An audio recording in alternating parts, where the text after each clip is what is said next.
Hi everybody and welcome to the channel. In this video I'm going to show you how I painted up my 40k bases. I've painted them in the old Necromunda 1995 edition theme with the blue deck painting. First of all, I give all the bases a good coat of Balthasar gold to get a nice even brass.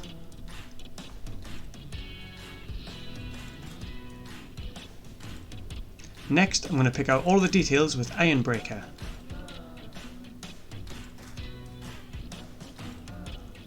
So all of the details that aren't the main deck plating, like these grills and the pipes, I'm going to give a nice even coat of Ironbreaker all over them.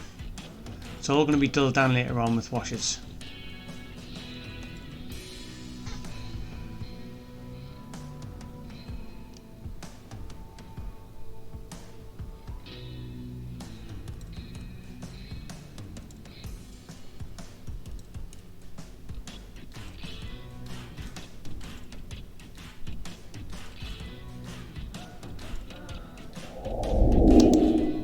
Next I took Adrax Earthshade and a big brush. This is a Citadel large dry brush, and I covered the entire base in a nice even thick coat of Adrax Earthshade.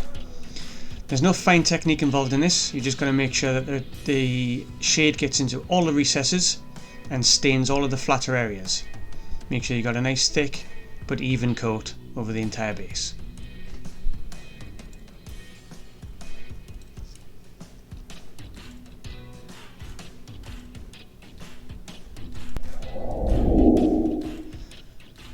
Next we take Null Oil and we do the same thing. This time it's a little bit of a thinner brush, and we're going to work the Null Oil in when the Adrax Earthshade is still wet.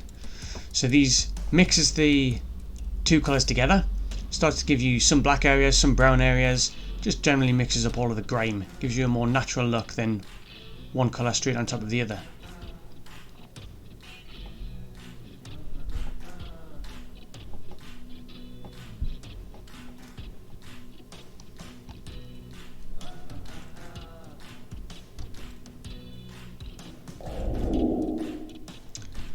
Once the bases are dry, it's time to start working on the deck plates.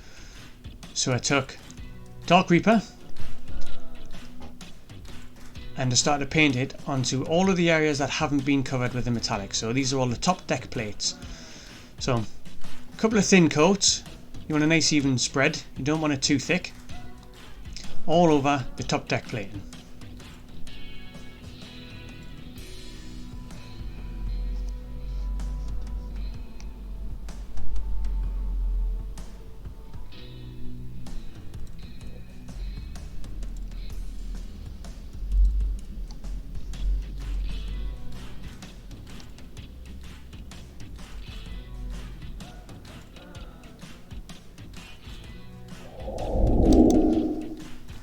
Once the Dark Reaper is dry, it's time to give it a shade of Drakenhof Nightshade. This is going to start to give the blue areas a bit of definition, start to put some shade into the recesses, and it'll all pop later on once we highlight it with a dry brushing.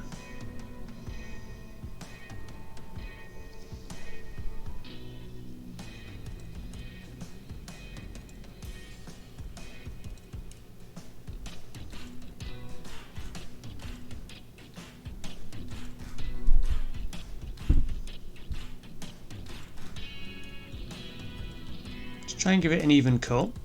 If you can, cover each plate with one long stroke rather than lots of little strokes. This just helps it lay down flat and even and stops pooling too much. Speeds up drying time because you haven't got big clumps of it. It's a nice thin, you can always put two coats on if it's too thin, but it allows it to dry quicker and more evenly.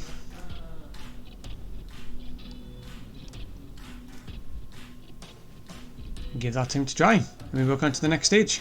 And now it's time to highlight the blue, so we're going to get Thunderhawk blue, and now that the Drakenhof Nightshade is dry, we're going to dry brush it. So as with all dry brushing, get a little bit on your brush, wipe it off on the tissue, get rid of most of the paint so that the brush itself is dry, keep working into the bristles. As you can see, it doesn't look wet, most of the paint's gone. And then you quickly flick it like this over the areas, going against the detail. So you're catching all the raised areas and leaving all the flat areas with no paint on. Quickly flick the brush up and down, get it from all angles. This represents the light catching on all the raised areas, and it gives your eye something to focus on. Makes the deeper areas seem darker, lighter areas seem lighter.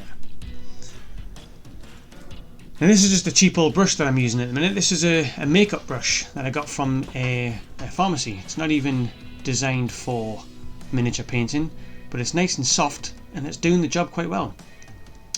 I am getting myself some of the expensive Artisobi brushes, and I'll be trying them out in some future videos. So I'm going to put them through the paces and see how they fare compared to these brushes. These brushes are about £1 each, so we'll see if they make much of a difference. I'm hoping they do.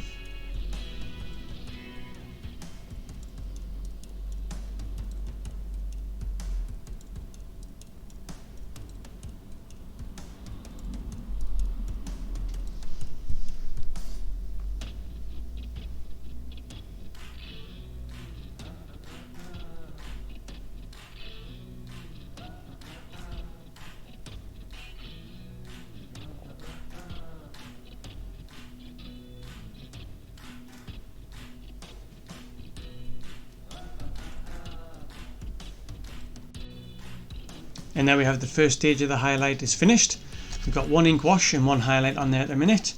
We're going to reinforce this in the next stage with another dry brush.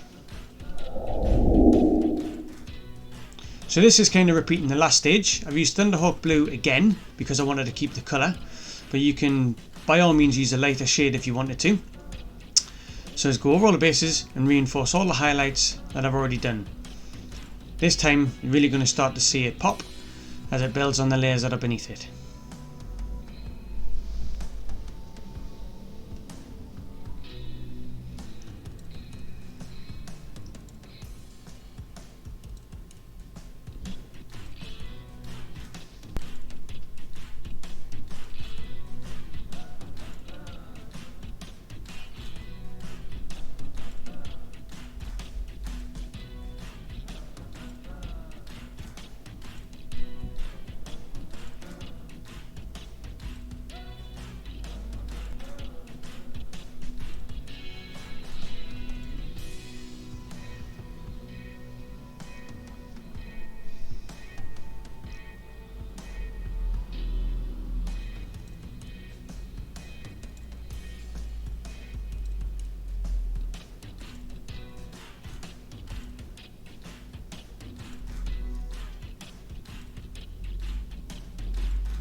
Next up is one of my favourite paints. This is Typhus Corrosion. It's a technical paint by Citadel.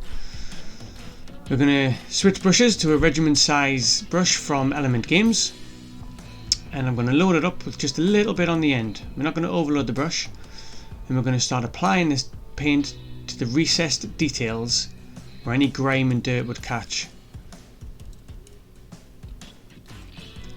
And you don't want to use this paint in a sweeping paint motion. Stippling is how you want to be doing this. Up and down motions, you kind of want to blob the paint on and let it dry. This paint's got a real fine grit in it. So as it dries and the moisture leaves it, you're left with a fine texture. It looks really good for dirt and grime and rust. So I'm applying it to all of the recessed areas that I can find, in between the deck plating, down next to the rivets,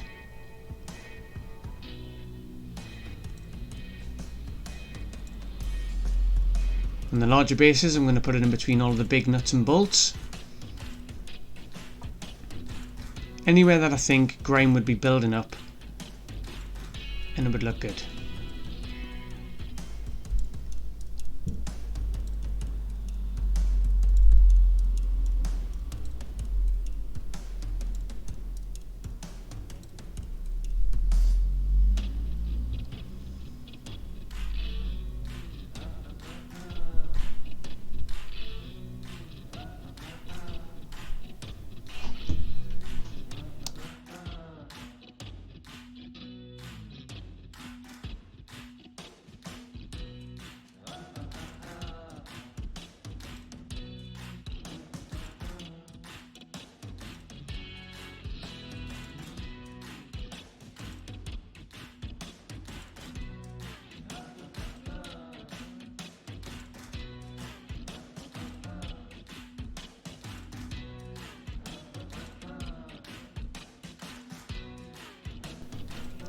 Next I took Wazdaka Red, and I wanted to pick out a few of the details, so I decided to highlight up this wire in red just to make it stand out a little.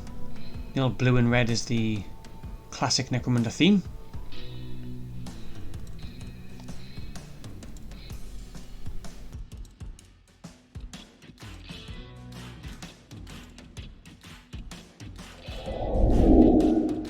And the final stage is to tidy up all the rims of the bases with the black paint. If you want to get any of the bases or the paints or the brushes that I've used today, I'll try and grab the links and I'll drop them in the description for you guys.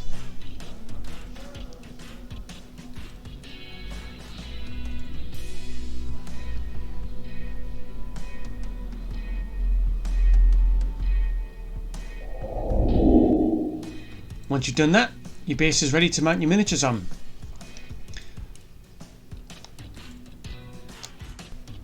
Thanks for watching the video, guys. I hope you enjoyed it and it's inspired you somehow. Please like and subscribe and give the video a share. See you later.